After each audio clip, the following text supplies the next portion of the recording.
Year 7, Macbeth. Monday, last time we looked at the play, we saw the tragic end of Lady Macduff and her son.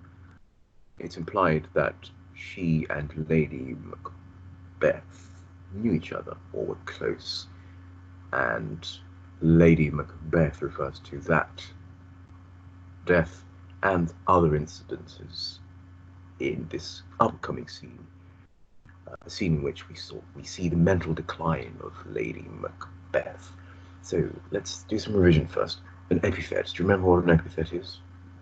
Well, if not, it's one of those descriptive labels that give you a clue as to the personality of somebody. For example, dear friend, um, or lovely, or sweetie, or tiger, or something like that. So it's a descriptive label. And what behavior caused the prodigal son? Remember your Bible stories to earn his epithet.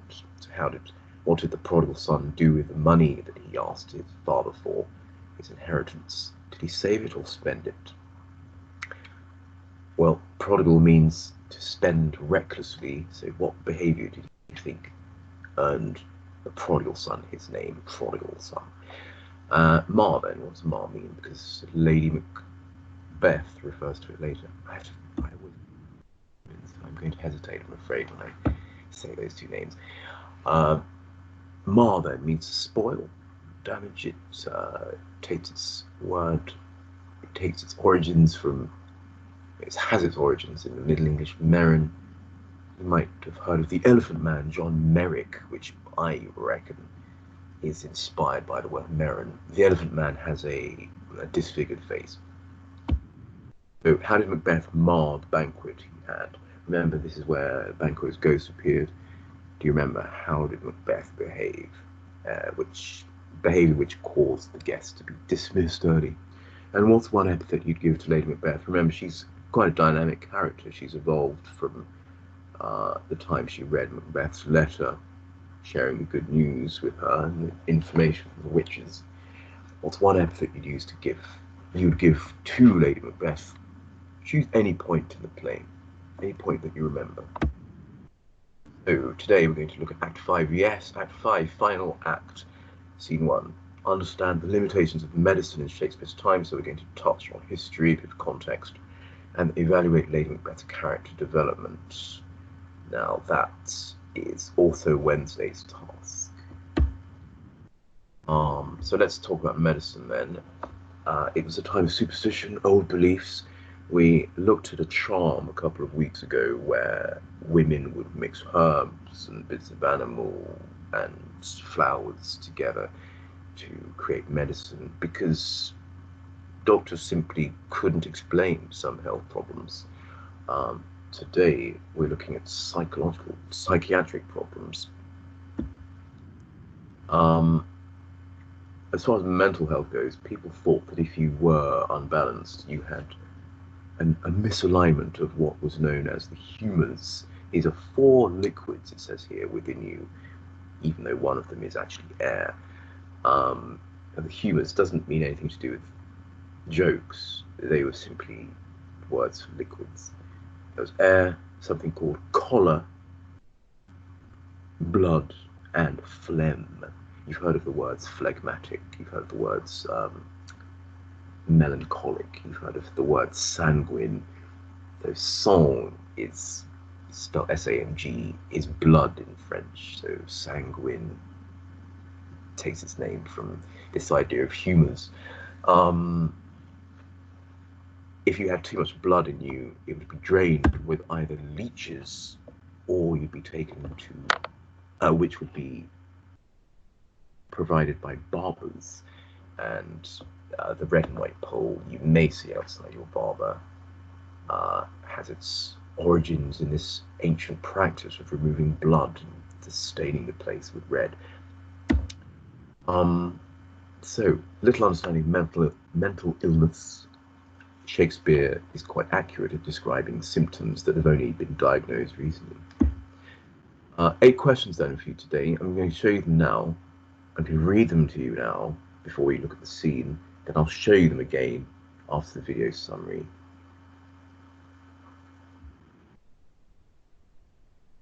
First of all, what are the symptoms Lady Macbeth is experiencing? We'll see her shortly. What do you think she was writing on the paper that the gentlewoman described? The gentlewoman is Lady Macbeth's lady-in-waiting or high-class servant.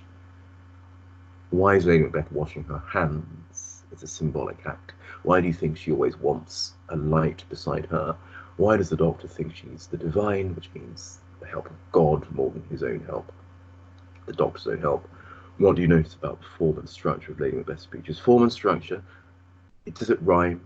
Is it in verse? Is it in prose? That's what we mean by form and structure. How does your knowledge of medicine in Shakespeare's time inform your understanding of the scene? And what do you think are the reasons for Lady Macbeth's illness? So let's leap out of PowerPoint, go over to Edge, if we can find it. Where is Edge? Here is Edge. Here's scene 1.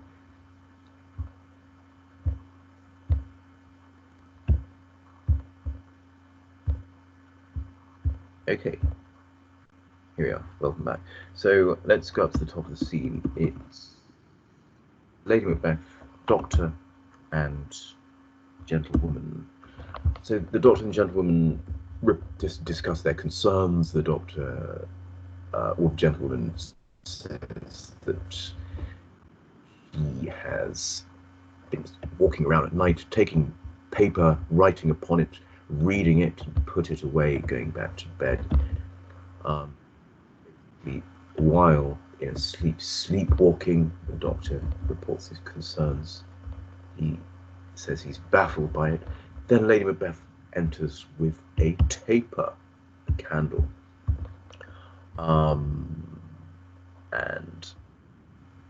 the Doctor remarks, "Look how she rubs her hands." Lady Macbeth says in the iconic words, "Out, damned spot. Here's a spot. She seems to be seeing blood. Why? Why is she seeing blood?" Then she repeats about 4 different scenes from the play. "Fie, my lord, fie, a soldier and a feared." Remember that time when she said that Macbeth shouldn't be afraid? You should be more manly.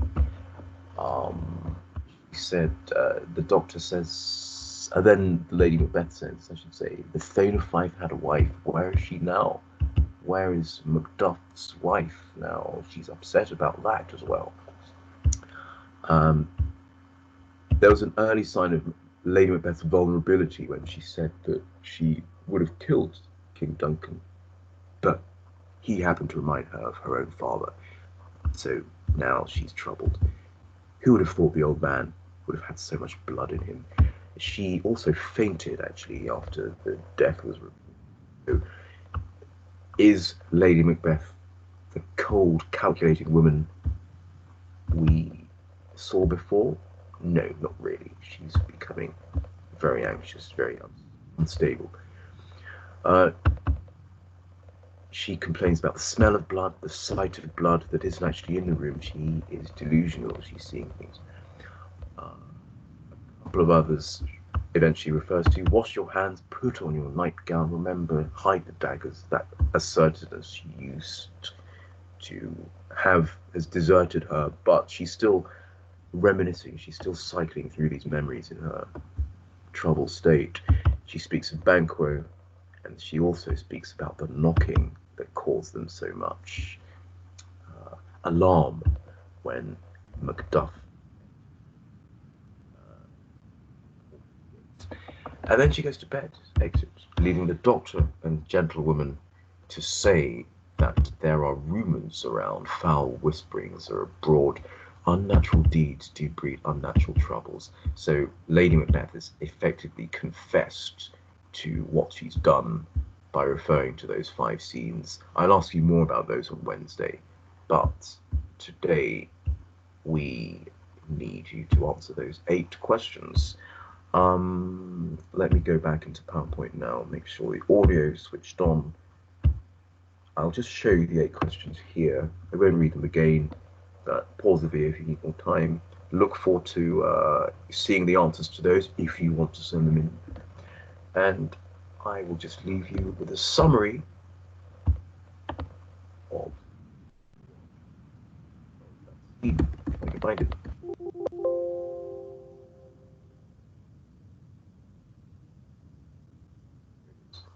See you on the other side of this.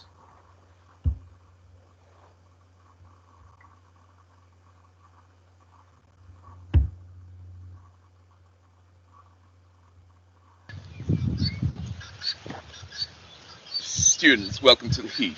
Centuries before any clinical diagnosis of schizophrenia or post-traumatic stress, William Shakespeare was recording very convincingly the effects of trauma and anxiety on via his characters. Lady Macbeth is far from the ruthless character we saw at the beginning of the play. She is hallucinating and she's talking to herself, writing strange letters. All of this behavior is going to be summed up by the doctor and the gentlewoman in the upcoming scene. What stresses have been weighing on her mind? Well, she's had to cover up a murder. She's been embarrassed at dinner, but has been unable to explain it. She's lost her friend, Lady Macduff, because of her husband's murderous ambition. And she's aware that Banquo is lying dead in a ditch, again because of her husband. Of course, you can't talk about this in polite society because she's the Queen of Scotland. But you will see that this keeping these traumas within have had an effect on her.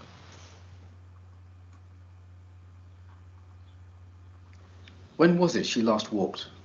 Since His Majesty went into the field, I've seen her rise from her bed, throw her nightgown upon her, unlock her closet, take forth paper, fold it, write upon it, read it, afterwards seal it, and again return to bed, yet all this while in a most fast sleep.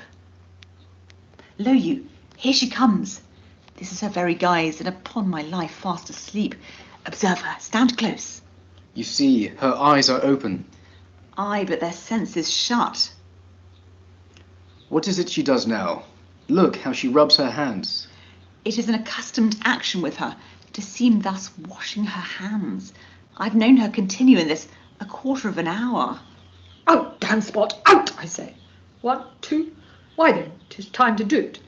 Hell is murky. Fie, my lord, fie, a soldier and afeard. What need we fear who knows it, when none can call our power to account?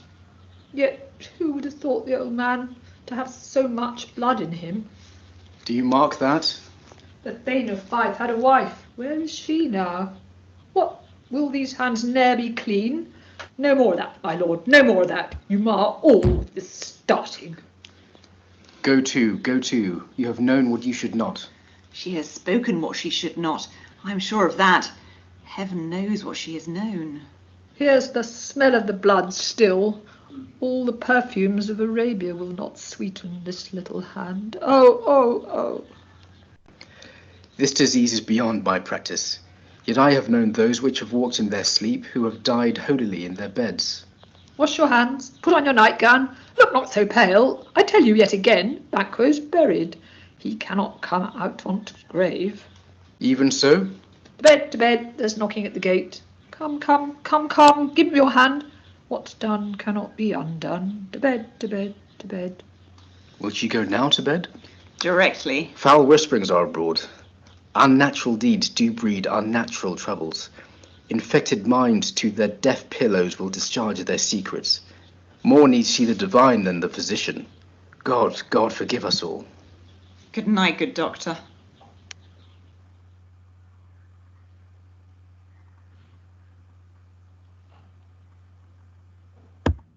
Poor Lady Macbeth, it was all too much.